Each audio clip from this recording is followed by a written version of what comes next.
Welcome to our deep dive into the world of modern consumers. Have you ever wondered why some products just, well, click with you? Or how certain marketing campaigns seem to, almost read your mind. Exactly. Today, we're going to pull back the curtain on that, exploring the art of truly understanding what makes consumers tick. Yeah, our mission for this deep dive is really to unpack the core principle of effective marketing today. And it's not just about having the latest flashy tools, is it? Not at all. It's about deeply understanding the diverse profiles of your customers We'll explore why knowing your audience is like your most potent secret weapon. and how digital trends are reshaping behavior, plus what it really takes to mind read your way to marketing success. And to guide us, we've gathered insights from quite a few places. There's a comprehensive analysis of podcast themes for modern consumers, Right, and a deep dive specifically into Gen Z marketing. and also some detailed lectures on how marketing has evolved in digital consumer trends. It's a pretty rich tapestry of information, and we're excited to pull out the most important nuggets for you. So let's start maybe with the foundations. Ground ourselves in the basics of marketing. Good idea. Because understanding its evolution is kind of key to navigating its future, right? Absolutely. We often talk about marketing's core purpose, creating and delivering value. The American Marketing Association, back in 2004, defined it pretty well. That definition about it being an organizational function and a set of processes for creating, communicating, and delivering value. And for managing customer relationships, yeah, that one. But the real insight isn't just the definition itself. It's what? It's understanding that marketing isn't like a single event. It's a dynamic, complex system. That's a really powerful point. Customer actions, decisions, they're influenced by so much more than just a direct pitch. Exactly. External factors, rational thinking, sure, but also intuition, gut feelings, even, ingrained biases. It's a truly holistic picture. And it's fascinating how the frameworks, the models we use in marketing, have actually evolved to reflect this complexity. Totally. Traditionally, everyone talked about the 4 Ps: product, price, place, promotion. Simple enough. Right, the classic model. But then things shifted. It evolved into the 4 Cs, centering much more on the actual consumer. So consumer value, consumer cost, convenience, and communication. Precisely. And this wasn't just like an academic exercise. The real insight here is that the market always corrects towards the consumer. Meaning, if you're not obsessing over the customer. Your framework, whatever letter soup it is, just becomes obsolete fast. And now our sources talk about this social era, right? Bringing us the 4 S's. Yeah, the 4 S's, sense, which kind of aligns with consumer value, Okay. service, mapping to consumer cost, speed for convenience, and social network for communication. So whether it's P's, C's, or S's, the main thing, the paramount principle, stays the same. Which is That digital platforms, all this tech, they're just tools. The absolute core of your strategy has to be deeply understanding the diverse profiles of your customer. mastering that understanding, Yeah. not just, chasing the latest shiny object. Exactly. So if understanding the customer is paramount, how do we actually do that? What are we looking for? Well, it goes way beyond just simple demographics like age or where someone lives. We need to consider a whole range of factors that influence behavior. Like generational differences. Definitely. From baby boomers, say 55 and up, to Gen X, 39 to 54, Gen Y, 24 to 38. And especially Gen Z, the 12 to 23-year-olds we hear so much about. Each group has its own sort of defining characteristics. And it gets even more nuanced. Our sources mention cultural and regional influences. For instance, in Vietnam, Yeah. some families consciously avoid using the term firstborn or us. Really? Why is that? Well, it's rooted in specific cultural and even political influences. It actually shapes their family outlook, their whole approach to life sometimes. Wow. That's a powerful reminder of how deep cultural context runs, isn't it? It shapes a customer's entire worldview. Absolutely. And then you have beliefs, values, behaviors. Our sources even looked at seemingly lighter topics like zodiac signs. Zodiac signs for marketing. Well, yeah, but the insight isn't about, whether you believe in astrology. Okay. It's about recognizing how strongly people identify with certain traits, how these classifications, even playful ones, tap into a basic human need for self-understanding and connection. So for marketers, it's about understanding the underlying drivers behind these persona quirks. not just the labels themselves. Exactly. And then, of course, there's the external environment, societal shifts, big trends. They constantly shape what customers need and want. We always have to keep an eye on that. Right. So building on that generational point, let's zoom in on Gen Z. You said they're reshaping the landscape. Fundamentally, yeah. Born roughly late 90s to early 2010s, Yeah. they're identified as the main consumer force of the new era. Huge cohort. Massive. In Taiwan alone, it's about 3.5 million people. That's 16% of the population. And they're true digital natives, right? Our sources have this interesting description, the home-loving yet lonely generation. Yeah. It means they're incredibly comfortable staying home, finding services, entertainment there. But But they might also feel quite isolated. So they're actively seeking recognition, connection, often on online platforms. it's a fascinating paradox, isn't it? It really is. And the sources use this great analogy. Unlike older generations, maybe seen as more dog-like, loyal, collective, eager to please, Okay. Gen Z is described as more cat-like, Cat-like, meaning fiercely independent, valuing self-expression above almost anything else, seeking to live life entirely on their own terms. okay, so cat-like. How does that translate into how they actually, consume? What are their principles? Our sources point to three key things.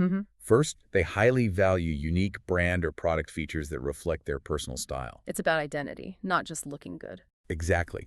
That's what drives the popularity of things like fast fashion and brands offering really distinct aesthetics. Makes sense. What's second? Second, they look for affordable yet tasteful items. It's this balance they strike.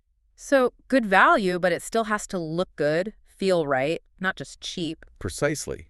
Chic, but respects their budget. They're savvy. And the third principle, They really appreciate small pleasures. The term used is grilles.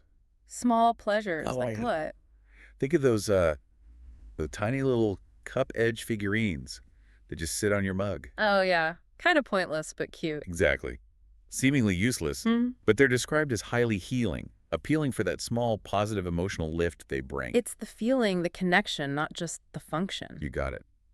And beyond their own consumption, Gen Z is also deeply aware of bigger societal issues. Right, you mentioned their concerns. Yes, statistically, the top three are gender equality, that's at 40.7%, Wow. climate change, 39.6%, Right. and environmental pollution, 37.5%. That strong focus on social responsibility, sustainability, it really tells brands how they need to engage authentically, doesn't it? Absolutely. It's not optional anymore. Which brings us neatly to the digital world's influence. It's huge. Taiwan, for instance, 23 million people. And incredibly high social media usage. Overall, something like 89.4% of users are on social platforms. And spending quite a bit of time there. An average of 2.04 hours every day across about 6.5 different platforms. Wow. Which ones are dominant? Line is massive, 95.7%. Then Facebook, 90.8%. YouTube, 89.6%. And Instagram at 70.6%. So everyone's online crafting their image. Right. And this digital landscape lets us create an ideal self. We curate our social media personas, showing how we want to be seen. Which isn't always how we truly are. Exactly. And that's a massive challenge for marketers. If you rely only on those idealized online profiles, you can get a serious bias in your strategy. And it has real-world consequences, too, like appearance anxiety. Huge social issue. You mentioned Norway earlier. Yeah, that law from 2021 requiring influencers to disclose edited or filtered photos. It's a response to growing mental health concerns about these unrealistic beauty standards. The market's demand for beauty, whatever that means online. Has fueled this explosion in filters, digital editing, the Yilong shoe idea in Chinese culture, extreme photo manipulation. Right. And it makes you ask, why is this drive for ideal content so strong? What are the implications for brands when appearance becomes so central? It really highlights that challenge. How do you connect with the authentic self, not just the curated online persona? It's tricky. So how are marketers navigating this? Well, influencer marketing is undeniably booming. The market's huge and growing. Yeah, something like 90% of companies think it's effective. 77% plan to increase their budget back in 2022. And consumers are finding products this way. Nearly 60% discover new stuff through social media and influencers. It's massive. But it's not just the mega celebrities anymore, is it? There's this other layer. Exactly. That's what's really changing the game. While KOLs, key opinion leaders, the big names give you massive exposure. There's this other group. KOCs, key opinion customers. Yeah. And nano-influencers. These are people with maybe only 1,000 to 3,000 followers, Small audience, but but significantly higher conversion rates. why is that? because their audiences trust them more. It feels like advice from a friend, not a distant celebrity. Their relationship is deeper, more authentic. We see that with things like local group buying, right? Where these nano-influencers drive serious sales in their little communities. Definitely. And it gets even broader. What? There's KOF, key opinion family. Influencing household buys, like the spouse picking the car color. You got it. Yeah. And KOS, key opinion sales, people who set up regular sales channels. It's a whole ecosystem. And then there's the content itself. Short-form video is just everywhere. Oh, yeah. TikTok, YouTube Shorts. Yeah. They're battling fiercely for attention in this age of information overload. Designed purely to capture eyeball time. Absolutely. Marketers use them for awareness, obviously. But getting someone to actually buy usually needs a broader strategy, integrating different media. Which leads to that crucial strategy you mentioned, public versus private domains. Right. So public domains, think Facebook, Instagram, they're great for building awareness, expanding reach, attracting people with broad content or ads. They attract traffic. Exactly. But then you need to move that attention somewhere else. Into the private domains, like Line official accounts, WeChat. Yeah.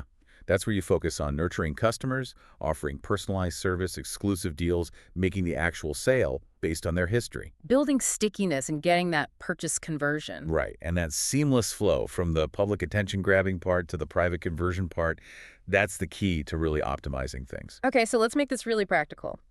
How does this mind reading, this customer understanding, look in action? Let's take a scenario. Okay, like imagine you're selling Teslas. A customer walks into the showroom. Right. Now, a common mistake, especially for maybe newer salespeople, is jumping in with obvious questions. Like, got money? Or, here to buy a car? Yeah, which our sources say is just off-putting. Especially for a big purchase like a car, people have usually done their homework. They really have. So, the better approach. Start by offering value, making them comfortable. Offer a drink, a seat. Create a welcoming vibe. Then assume things. Assume they're successful, knowledgeable about cars. They're probably not buying their first ever car. But maybe their first electric car. Exactly. So skip the generic stuff they already know, dive straight into unique features like the latest full self-driving update, FSD, stuff only Tesla really offers. Play to your unique strengths. And involve the family. For a big buy like a car, bring the spouse in early, mentioning a color women love, or suggesting they bring their partner back. It's a respectful way to acknowledge the family dynamic, the aesthetic decision maker. Precisely. Shows you understand how these big household purchases actually happen. So it's less about reciting specs. Much less. Focus on the values. Emphasize the value proposition that connects with their profile. Is it safety for the family? Prestige for the successful exec? Connect with their deeper motivations, not just the technical details. That's the core of it. Which really brings us back to that customer profile exercise. When you're asked to describe a customer, the detail matters hugely. It's not just age and location. It's lifestyle, values, interests, how they behave online. Like, if a customer loves animals and kids, your marketing could tap into themes of compassion, family. Exactly. The more detailed your understanding, the sharper, the more effective your whole approach can be. So we've covered a lot. From the basic definition of marketing right down to the nitty-gritty of customer profiles. Seeing how everything from generational traits, online personas, influencers, it all plays into genuinely engaging people. Which leaves us with a final thought, perhaps. In this world of digital filters blurring reality, carefully crafted online personas, how can marketers truly see past that ideal self? How do you understand the authentic needs, the real values underneath it all? What does authenticity even mean for a brand when so much interaction is through a screen? It's a tough question, but I think this deep dive really shows that the human element, that art of understanding people, is still the most powerful tool any marketer has. Absolutely. Keep digging deeper, keep asking why. That's where you'll find the real gold.